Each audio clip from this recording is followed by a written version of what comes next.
Hey folks, welcome back to the channel. Thanks for tuning in. Thanks for watching Regen Nation. My name's Dax, and let's talk about Tesla and the lack of choices that they've been giving us as of late. Yeah, Tesla's been doing some house cleaning, I guess you could say. I don't know if you want to consider it cleaning, but they've been doing some weird things, whether it's with FSD subscription and buying it outright, to canceling the S and X and limiting the cars that they have for sale. They're obviously going in one direction, and that direction is robotics and AI. And when I say they, let's not kid ourselves. Let's call a spade where it is. This is all Elon Musk. It's his company. He's the CEO. He's calling the shots to say he's putting all his eggs in one basket when it comes to AI and robotics.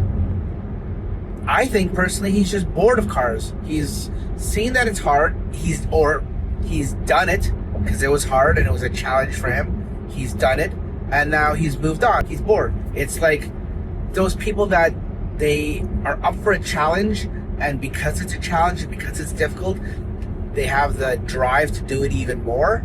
And then when they do it and they're finished it, they're bored. They have nothing else to do, and then they just quit that cold turkey and they move on to the next, interesting thing in their life at that time. That's the way I look at it. And we all know Elon and his intricacies and his behavior and stuff like that. Yeah, I can see him being bored of cars and just moving on to the next thing in his chapter in his life, which is AI and robotics. And when he's bored of that, in 5 to 10 years, there'll be something else to, pique his interest and keep him busy for his 20 hours a day that he works. So that's what I think. But let's get back to, what we think about everything. So the S and X are gone, I think, next month. Yeah, at the end of this quarter. So that would be March 31st. They're gone. They're not making any. And you know what? I actually agree with that. They were a drop in the bucket compared to how it is with the 3 and the Y now. And the Y having so many variants, and the 3, holding its own. Yeah, so I kind of agree with that. And I have no problem with that. The Cybertruck, how it's grouped in with the S and X, and its whole, issues that it's having with selling those, that's a video for itself. We interrupt our program to bring you this important message. With selling those. Okay. Editing Dax here. Let me stop. As I edit this, just last night, news came out that the Cybertruck all-wheel drive, a new variant of it. Basically, it was the other lower variant that they were charging $69,000 for. Now it's $59,000. And you know what? With the specs, it's not a rear-wheel drive like the old one was, and they tried to rip us off. This is an all-wheel drive. Pretty good specs for that price. If they can keep it at that price, Elon says it's only here for 10 days. I don't know why. If it is for 10 days, then Tesla and Elon certainly aren't getting this whole price fail with the Cybertruck. They need to keep it longer, keep that price, and I guarantee you they're going to sell a ton more. Anyways, back to the video. I mean, I think they say 53,000 combined, all 3 of them combined. They sell every quarter, is it? Or every year? It's a small amount. But what gets me is, okay, so what we have left after the S and X is gone, we have the 3, the Y, the Cybertruck, which, like I just mentioned, is hardly selling. And then we have the Cybercab, or whatever they're going to call it, because apparently they're not allowed to call it cab.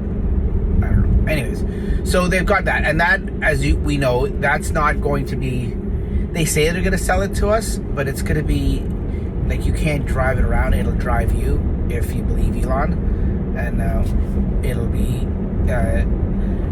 fully autonomous with no steering wheel, no pedals. Okay, so once again, that's another debate for another video in itself.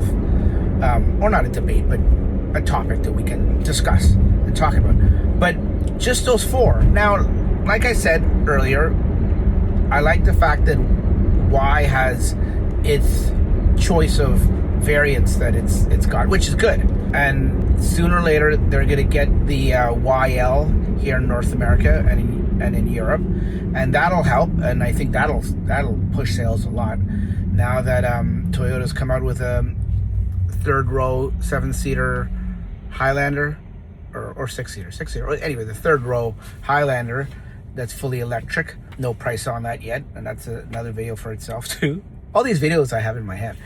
That will be interesting to see. And I think that this YL, even though Elon said it's not coming to North America, and it is coming, and I think he knew it was coming. He just had to say what he had to say. So we'll forgive him for that. But when that comes, that'll be a very good thing for Tesla. But other than that, other than those four cars that I mentioned, oh, and I mean, I don't know, do you want to consider the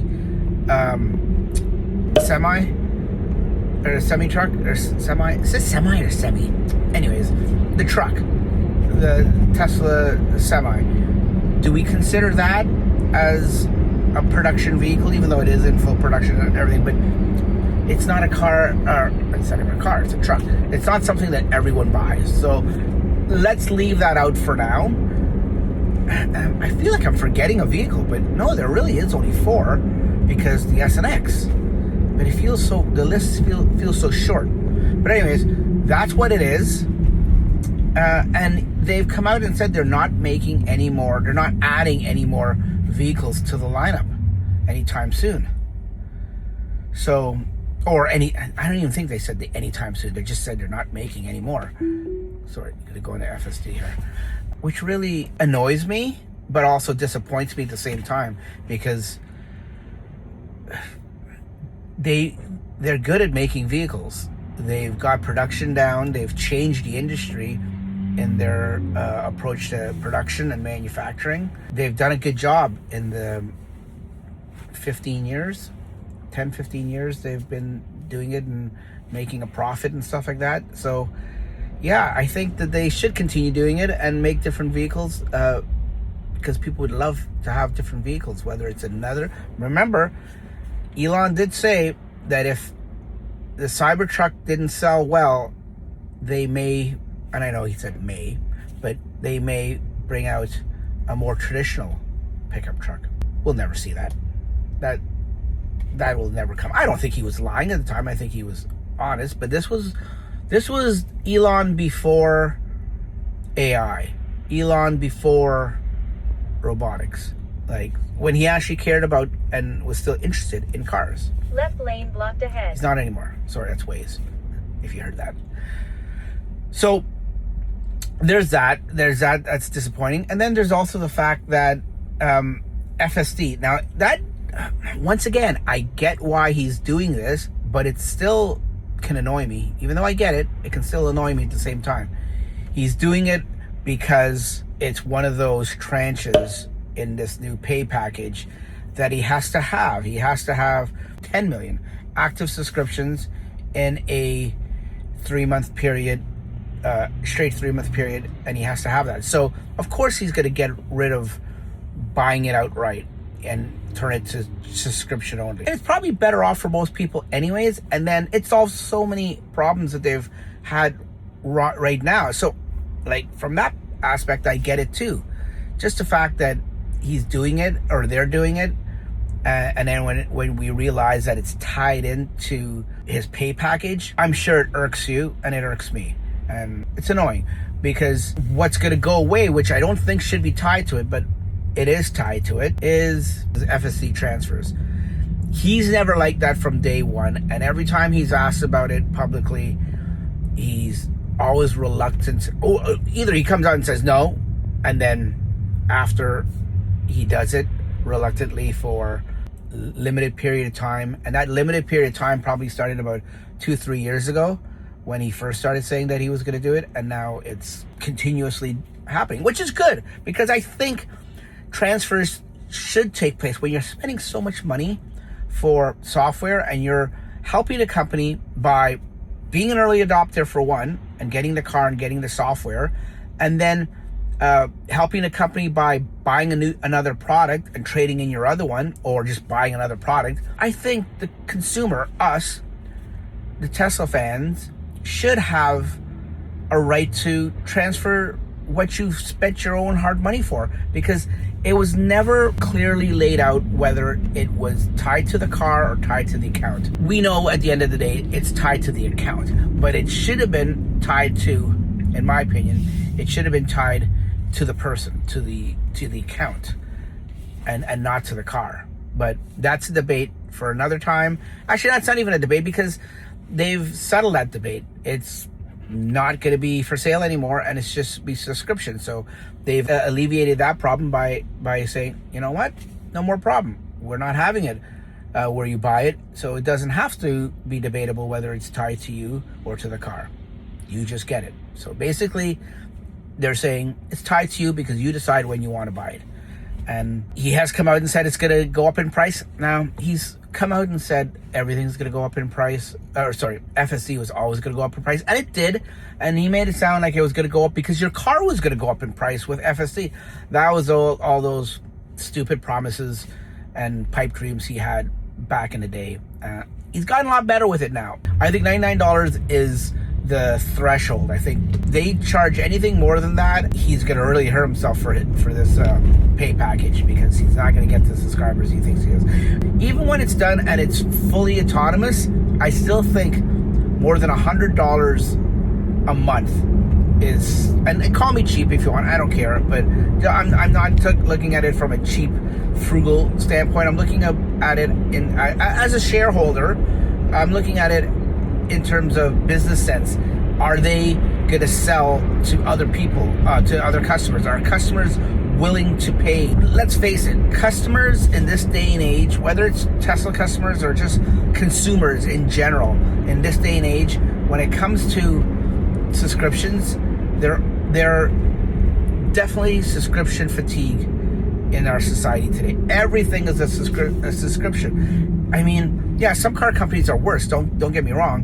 When you got to pay a subscription for heated seats or ventilated seats or starting your car, like, yeah, I know we're talking about Tesla here, but it could be worse. Like, there's companies that charge subscriptions for everything, and then that's just the car industry. Then there's subscriptions for your doorbell camera. There's subscriptions for what you watch on TV. There's subscriptions for your refrigerator and the content you see on these smart appliances and stuff. There's subscriptions for everything. Yes, I get it. From a business standpoint, it's reoccurring revenue, which is great for bottom lines and companies and stuff like that, to show that they can keep having reoccurring revenue and just that revenue stream that'll always be there in the future. So from a business standpoint and the books and stuff like that, I get that. But I also understand, and I come down to reality to realize that in this day and age, people are just sick and tired of subscriptions. There's apps out there now, I don't even know if it's subscription based, but there's apps out there now that will go through your account, or you put it in manually, whatever, and it'll tell you how much you pay a month or a year in subscriptions. Because people lose track of it. I know I do myself. When you're faced with how much you pay in subscriptions, it's mind-boggling. I mean, I don't know. I haven't met many people, if any, in my life to say, oh no, I don't pay for subscriptions. So that's it. Let me know what you guys think.